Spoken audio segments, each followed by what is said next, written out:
कि दुनिया से जुड़े आप लोगों का नाता डायोड से जरूर पड़ता है। और आप जानते ही हैं, डायोड में एनर्जी सिर्फ एक डायरेक्शन में ही जाती है, लेकिन भारत की सेमीकंडक्टर इंडस्ट्री में स्पेशल डायोड्स लगे हुए हैं।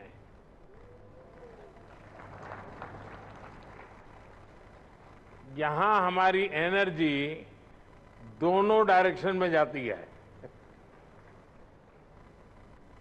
आपके मन में आएगा कैसे?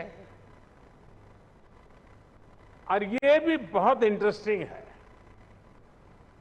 आप इन्वेस्ट करते हैं और वैल्यू क्रिएट करते हैं, वहीं सरकार आपको स्टेबल पॉलिसीज और ईज ऑफ डूइंग बिजनेस देती है। सेमीकंडक्टर की आपकी इंडस्ट्री इंटीग्रेटेड सर्किट से जुड़ी हुई है। भारत भी आपको एक इंटीग्रेटेड इकोसिस्टम देता है। भारत के डिजाइनर्स, उनके जबरदस्त टैलेंट को तो आप भली भांति जानते हैं। डिजाइनिंग की दुनिया में 20% टैलेंट का योगदान भारत करता है। और इसका निरंतर विस्तार हो रहा है। हम 85,000 टेक्नीशियंस, इंजीनियर्स और R&D एक्सपर्ट्स की सेमी कंडक्टर वर्कफोर्स तैयार कर रहे हैं। भारत का फोकस अपने स्टूडेंट्स और प्रोफेशनल्स को सेमी कंडक्टर इंडस्ट्री रेडी बनाने पर है। कल ही अनुसंधान नेशनल रिसर्च फाउंडेशन की पहली बैठक हुई है। इस फाउंडेशन से भारत के रिसर्च इकोसिस्टम को एक नई दिशा भी मिलेगी, नई ऊर्जा भी मिलेगी। इसके अलावा भारत ने 1 ट्रिलियन रुपीज का एक स्पेशल रिसर्च फंड भी बनाया है। फ्रेंड, ऐसे इनिशिएटिव से सेमी कंडक्टर और साइंस सेक्टर में इनोवेशंस का दायरा बहुत ज्यादा बढ़ने वाला है। हम सेमीकंडक्टर से जुड़े इंफ्रास्ट्रक्चर पर भी बहुत फोकस कर रहे हैं। इसके अलावा आपके पास एक 3 डायमेंशनल पावर भी है। पहली, भारत की आज की हमारी रिफॉर्मिस्ट गवर्नमेंट। दूसरा, भारत में ग्रोइंग मैन्युफैक्चरिंग बेस। और तीसरा, भारत का एस्पिरेशनल मार्केट। एक ऐसा मार्केट जो टेक्नोलॉजी का टेस्ट जानता है। आपके लिए भी 3D पावर सेमीकंडक्टर इंडस्ट्री का ऐसा बेस है जो आपको कहीं और मिलना मुश्किल है। साथियों, भारत की एस्पिरेशनल और टेक ओरिएंटेड सोसाइटी बहुत ही यूनिक है। भारत के लिए चिप का मतलब सिर्फ टेक्नोलॉजी भर नहीं है। हमारे लिए ये करोड़ों एस्पिरेशंस को पूरा करने का माध्यम है।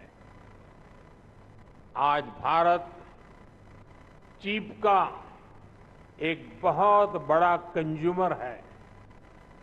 इसी चिप पर हमने दुनिया का सबसे बेहतरीन डिजिटल पब्लिक इंफ्रास्ट्रक्चर बिल्ड किया है। भारत में लास्ट माइल डिलीवरी सुनिश्चित करने में आज ये छोटी सी चिप बड़े बड़े काम आ रही है। कोरोना जैसे महासंकट में जब दुनिया के मजबूत से मजबूत बैंकिंग सिस्टम भी चरमरा गए, तब भारत में बैंक बिना रुके चल रहे थे। भारत का यूपीआई हो, रुपे कार्ड हो, डिजी लॉकर से लेकर डिजी यात्रा तक अलग अलग तरह के डिजिटल पेमेंट्स प्लेटफॉर्म्स भारत के लोगों की रोजमर्रा की जिंदगी का हिस्सा बन गए हैं। आज भारत आत्मनिर्भर होने के लिए हर सेक्टर में मैन्युफैक्चरिंग बढ़ा रहा है। आज भारत बड़े पैमाने पर ग्रीन ट्रांजिशन कर रहा है।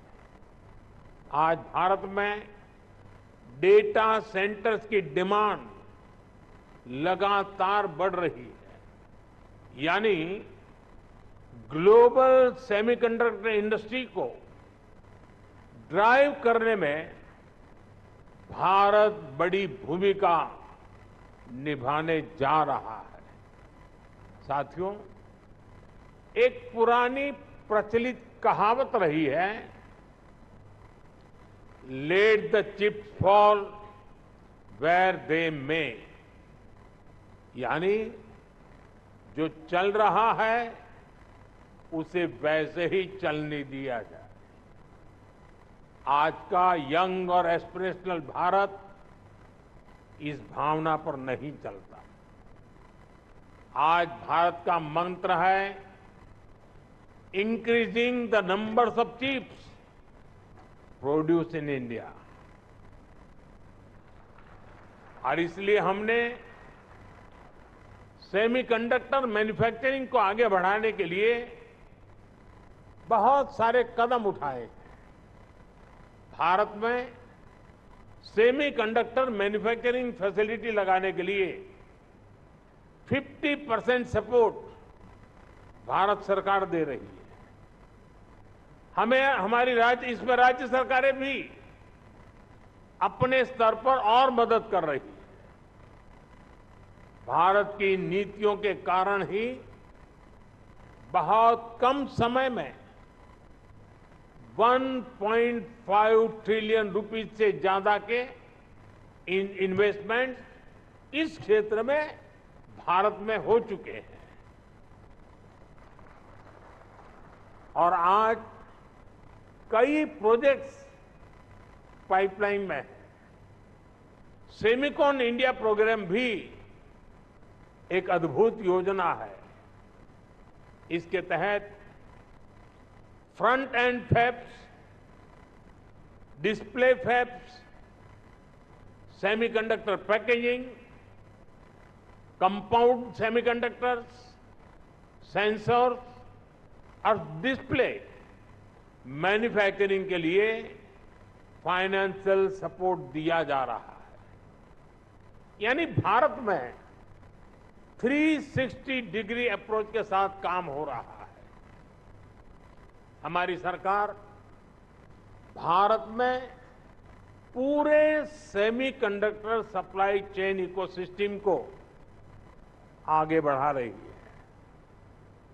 मैंने इस साल लाल किले से कहा है, हमारा सपना है कि दुनिया की हर डिवाइस में इंडियन मेड चिप हो।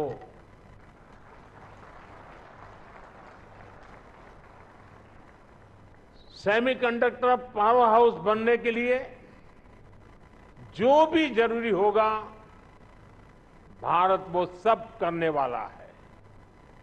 साथियों, क्रिटिकल मिनरल्स के डोमेस्टिक प्रोडक्शन और इसके ओवरसीज एक्विजिशन के लिए हमने कुछ समय पहले क्रिटिकल मिनरल मिशन की घोषणा की है।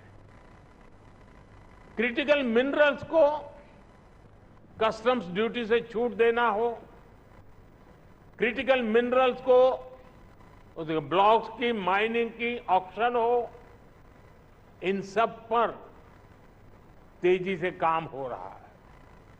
और सिर्फ इतना ही नहीं है, हम Indian institute of space science में एक सेमीकंडक्टर रिसर्च सेंटर बनाने के लिए भी काम कर रहे हैं। हम आईआईटीज के साथ पार्टनरशिप कर रहे हैं ताकि हमारे इंजीनियर्स ना सिर्फ अभी के लिए हाईटेक चिप बनाए, बल्कि नेक्स्ट जेन चिप पर भी रिसर्च करें। हम इंटरनेशनल कोलैबोरेशंस को भी आगे बढ़ा रहे हैं। आप लोगों ने ऑयल डिप्लोमेसी का नाम सुना है। आज का युग सिलिकॉन डिप्लोमेसी का युग है। इसी साल Bharat Indo Pacific economic framework की सप्लाई चेन काउंसिल का वाइस चेयर चुन गया है। हम quad semiconductor supply chain initiative के भी बड़े पार्टनर हैं और हाल ही में हमने जापान और सिंगापुर समेत कई देशों के साथ एग्रीमेंट भी साइन किए हैं। इस सेक्टर में अमेरिका के साथ भी भारत अपना सहयोग लगातार बढ़ा रहा है। साथियों, आप सभी भारत के सेमीकंडक्टर मिशन को भी जानते हैं। कुछ लोग सवाल भी उठाते हैं कि भारत इस पर फोकस क्यों कर रहा है। ऐसे लोगों को हमारे डिजिटल इंडिया मिशन को जरूर स्टडी करना चाहिए। डिजिटल इंडिया मिशन का लक्ष्य देश को एक ट्रांसपेरेंट, इफेक्टिव और लीकेज फ्री गवर्नेंस देना था और आज हम इसके मल्टीप्लायर इफेक्ट को अनुभव कर रहे हैं। डिजिटल इंडिया की सफलता के लिए हमें एफोर्डेबल मोबाइल हैंडसेट्स और डेटा की जरूरत थी। इसके लिए हमने जरूरी रिफॉर्म्स और जरूरी इंफ्रास्ट्रक्चर बनाया। एक दशक पहले हम मोबाइल फोन के बड़े इंपोर्टर्स में से एक थे। आज हम दुनिया के नंबर 2 प्रोड्यूसर्स और एक्सपोर्टर हैं। अभी एक ताजा रिपोर्ट आई है, आज भारत 5G हैंडसेट्स का दूसरा सबसे बड़ा मार्केट बन चुका है। 2 साल पहले ही हमने 5G रोल आउट शुरू किया था। आज देखिए हम कहां से कहां पहुंच चुके हैं। आज भारत का इलेक्ट्रॉनिक सेक्टर $150 बिलियन से भी ज्यादा का हो चुका है और अब तो हमारा लक्ष्य और बड़ा है। इस दशक के अंत तक हम अपने इलेक्ट्रॉनिक सेक्टर को $500 बिलियन तक पहुंचाना चाहते हैं। इससे भारत के युवाओं के लिए करीब 6 मिलियन यानी 60 लाख जॉब क्रिएट होगी। भारत के सेमीकंडक्टर सेक्टर को भी इसका बहुत अधिक फायदा होगा। हमारा लक्ष्य है कि इलेक्ट्रॉनिक मैन्युफैक्चरिंग का 100% काम भारत में ही हो, यानी भारत सेमीकंडक्टर चिप्स भी बनाएगा और उनके फिनिश गुड्स भी बनाएगा। साथियों, भारत का सेमीकंडक्टर इकोसिस्टम सिर्फ भारत की नहीं बल्कि ग्लोबल चैलेंजेस को भी सॉल्यूशन देता है।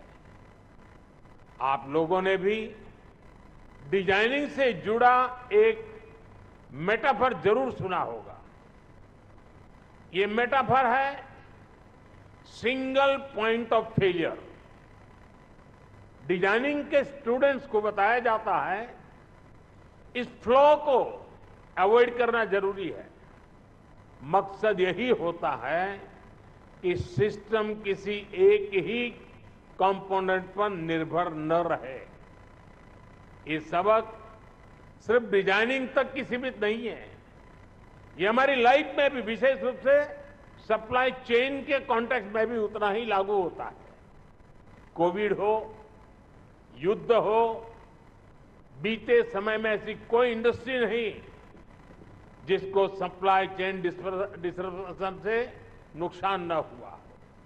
इसलिए सप्लाई चेन का रेजिलियंस बहुत ही जरूरी है और इसलिए मुझे खुशी है कि भारत अलग अलग सेक्टर्स में रेजिलियंस पैदा करने के लिए मिशन का एक अहम हिस्सा है।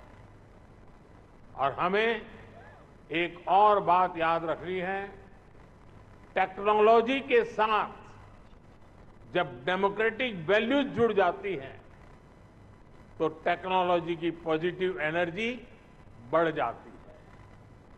वही अगर टेक्नोलॉजी से डेमोक्रेटिक वैल्यूज हट जाती हैं तो वही टेक्नोलॉजी घातक बनते देर नहीं लगती। इसलिए चाहे मोबाइल मैन्युफैक्चरिंग हो, इलेक्ट्रॉनिक्स मैन्युफैक्चरिंग हो या सेमीकंडक्टर्स हो, हमारा फोकस एकदम क्लियर है। हम एक ऐसी दुनिया बनाना चाहते हैं जो संकट के समय भी रुके नहीं, ठहरे नहीं, निरंतर चलती रहे। आप भी भारत के इन प्रयासों को मजबूत करेंगे, इसी विश्वास के साथ आप सभी को बहुत बहुत शुभकामनाएं, बहुत बहुत धन्यवाद।